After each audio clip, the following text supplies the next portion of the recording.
Over the last month, I've had 3 experienced investors that I really respect reach out to me personally to talk about their financial struggles. The struggles weren't because they couldn't find deals, they weren't because they couldn't raise money, and it definitely wasn't because they didn't know real estate. It was because they were massively over-leveraged and honestly staring bankruptcy in the face. And after having a conversation with all of them, they have the same exact problem. They have too many flips. They have way too much debt. They have way too much overhead. They don't have enough liquidity. And that really got me thinking that a lot of investors don't have a problem with acquisitions. They have a problem with underwriting. And I don't mean underwriting to maximize profit. I mean underwriting to maximize certainty, underwriting to maximize speed of money, and underwriting to make sure you survive long enough to get rich. So 5 years ago, you could make a lot of mistakes and still make money in real estate. You could overpay for a property. You could undershoot your rehab budget. You could hold it for 6 or 12 months. And the appreciation and the crazy amounts that hedge funds were paying, et cetera, and the crazy amounts that buyers were paying could often cover your mistakes and make you think that you were a baller and a better investor than you really were. So how have things changed in the market today? Again, buyers are more conservative. Their concessions from your buyers are much larger. Your repairs are more expensive. Your earned insurance is higher. Your days on market is higher. Money's more expensive. The reality is that your margin for error has gotten dramatically smaller. And knowing those things, I want to destroy a certain belief that you have when you're underwriting a property. I know most of you guys are underwriting to try to maximize profit and figure out how I can take this deal and juice it for all it's worth and get every penny out of it.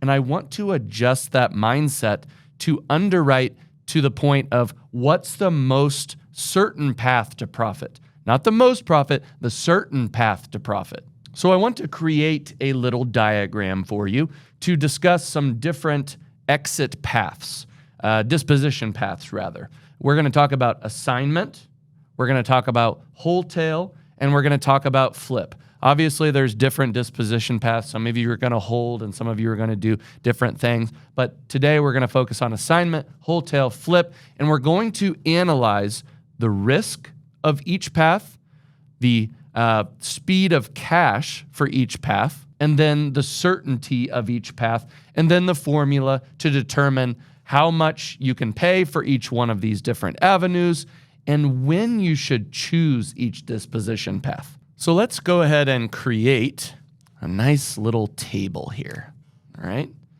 We're gonna go assignment, we're gonna go wholesale. Hopefully you guys can read my horrific handwriting.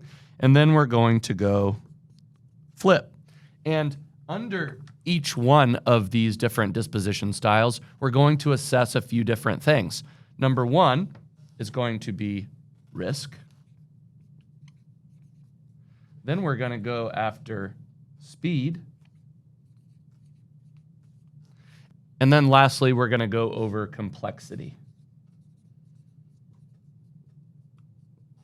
Let's first go over assignments. Obviously, these are going to be, in my opinion, what most of you should be focusing on. In this video, I'm going to openly discourage you from flipping in this market. Unless you're an absolute baller with systems and you have awesome contractors and you just have this thing streamlined and you can risk losing money and have properties for 6 or 12 months, I don't think you should be doing them.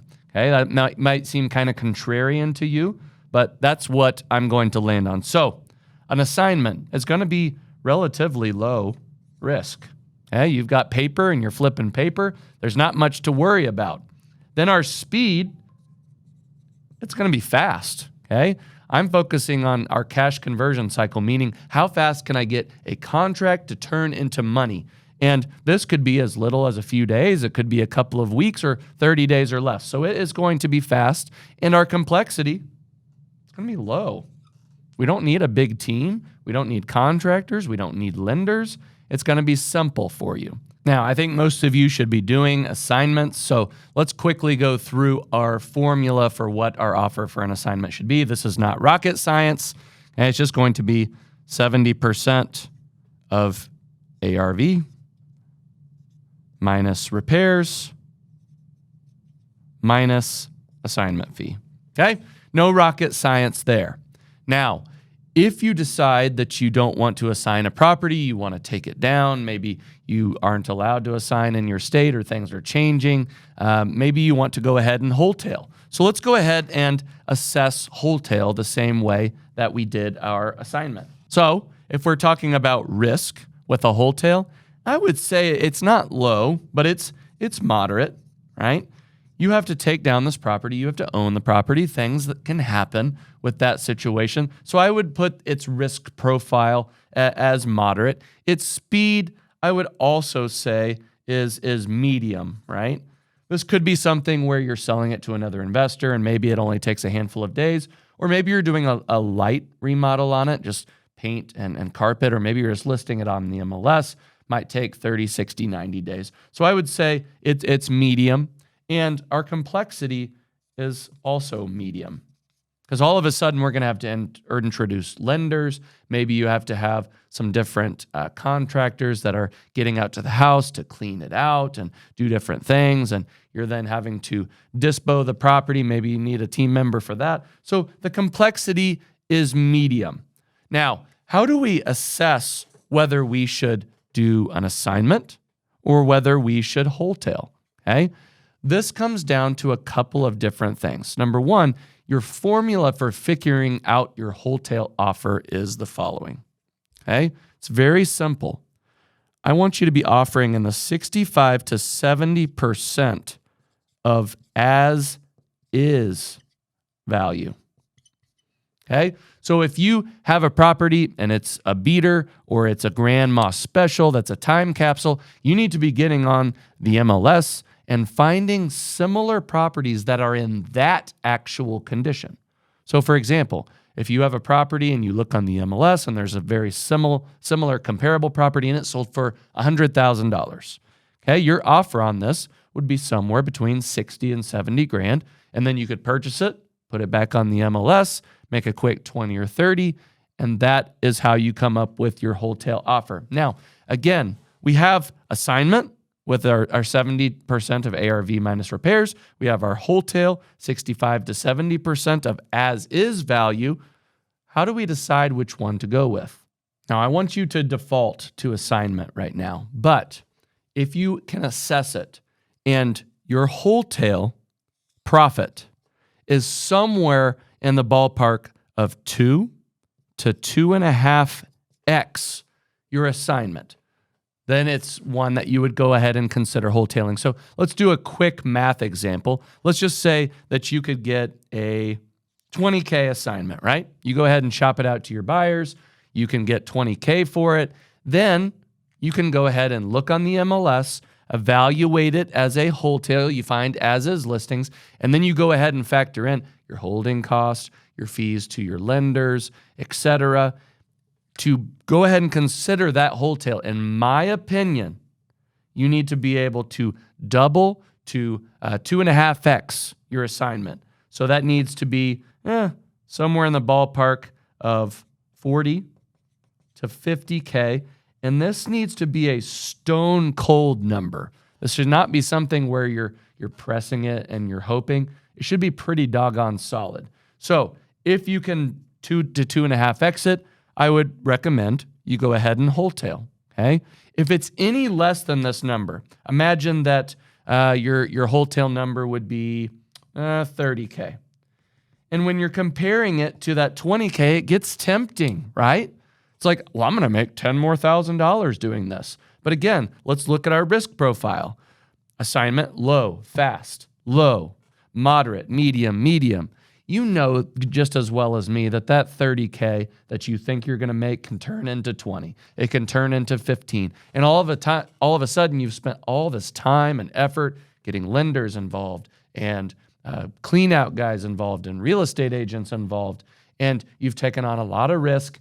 And you know just as well as me that profit can end up being just the same as assignment or maybe a little bit north of your assignment fee, but it's not worth it, guys, okay? You could have spent those dozens of hours or 20, 30, 40 hours of time and resources on finding another assignment that has a lower risk profile. So please Evaluate it as I need to make my offer at 65 to 75% of ARV, or of as is value rather, and my profit needs to be 2 to 2.5x of an assignment, or it is not worth it. Okay. Now, to be clear, I want most of you guys to be spending time in this assignment and wholesale range. I don't think you need to be flipping, to be honest. But for those of you who want to experience pain, okay, let's go into our flip. And let's go ahead and fill out our chart here. Let me erase this. Okay. So our flip, what's our risk? Okay. I find it to be a high risk. Not that you can't have a good record of having profit on these every single time. So don't get me wrong. You can make money on pretty much every flip if you underwrite it correctly. It's just that there's a lot that can go wrong and there's a lot of surprises. So to me, the risk is high. The speed is going to be slow. Most often, you're going to be able to buy this house. Maybe if you're a good flipper, you can renovate this thing in 12, maybe 16 weeks.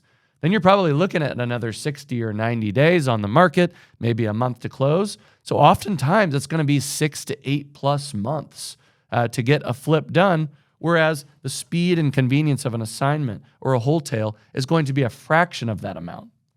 Then the complexity is going to be high, guys. I know this isn't rocket science, but you're going to be involving lenders and contractors and all kinds of different people that you're going to have to manage. It's not uncommon for me on a flip to spend 50 to 100 hours managing that flip and picking out the materials and going and checking on the property. And in that situation, I'm spending a lot of time and resources on this property, and oftentimes it ends up being a profit that isn't much more than an assignment or a wholesale in my experience. So what should our formula be for a flip? Now, the traditional formula says you're going to be somewhere in the 75% of ARV minus repairs.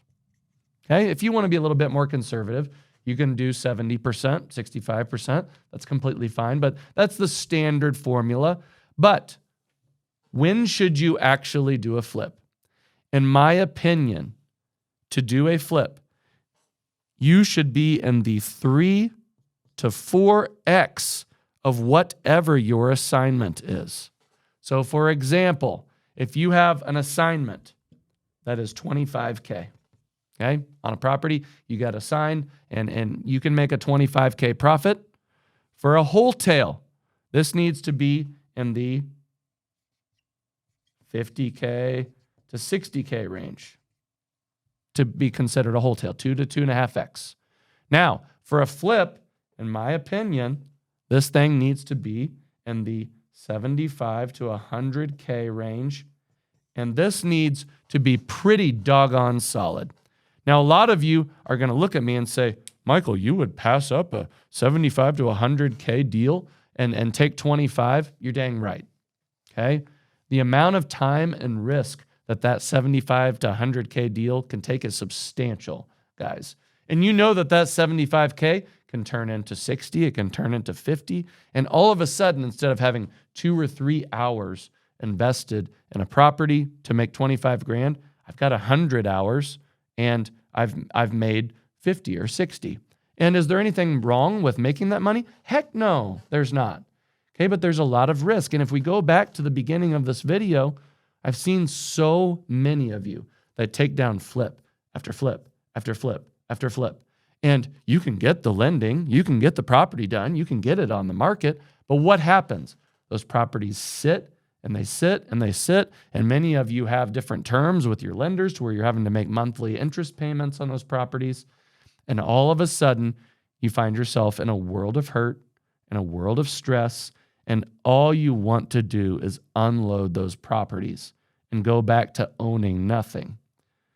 Guys, I've seen just in the last 3 months or month or so, 3 different people that were crying to me, guys that I respect, that had just over leveraged because of flip. And they got to the point where they were a little bit arrogant, thinking that they were better than assignments.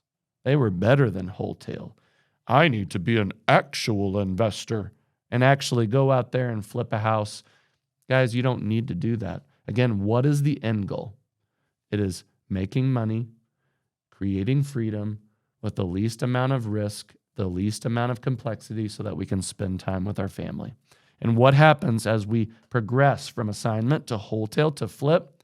It gets more complex and more stressful and more risky. And in this market, the more realistic market, flipping is going to uncover all of your weaknesses. Your inability to manage projects, your inability to get rehab numbers correct, your inability to be fast is going to completely expose you, whereas in 2020 to 2023, you could get away with it. So again, the lesson of this video isn't that flips are bad. It's just that I don't want you to be put in a situation to where you're over-leveraged and you're stressed. And if you're going to move down this continuum from assignment to wholesale to flip, there needs to be a disproportionate increase in profit to take on that risk. So again, from assignment to wholesale, 2 to 2.5x, without question. From assignment to flip, 3 to 4x. So guys, the investors that are winning right now, they're not the ones that are making the most per deal per se. They're the ones that are getting the deals done the fastest. They're the ones that are staying liquid. They're the ones that are staying alive. So I don't make this video to scare you. I just want you to underwrite in a different way. Underwrite for certainty, not for maximization. So I don't make this video to scare you. I make it to remind you that you should, in this market, be underwriting differently.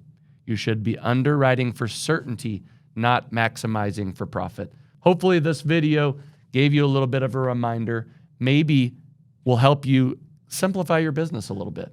You don't need to do as many flips. You'll be much happier. You'll make more money. You'll be more liquid. So hopefully this blessed you. Thanks for watching.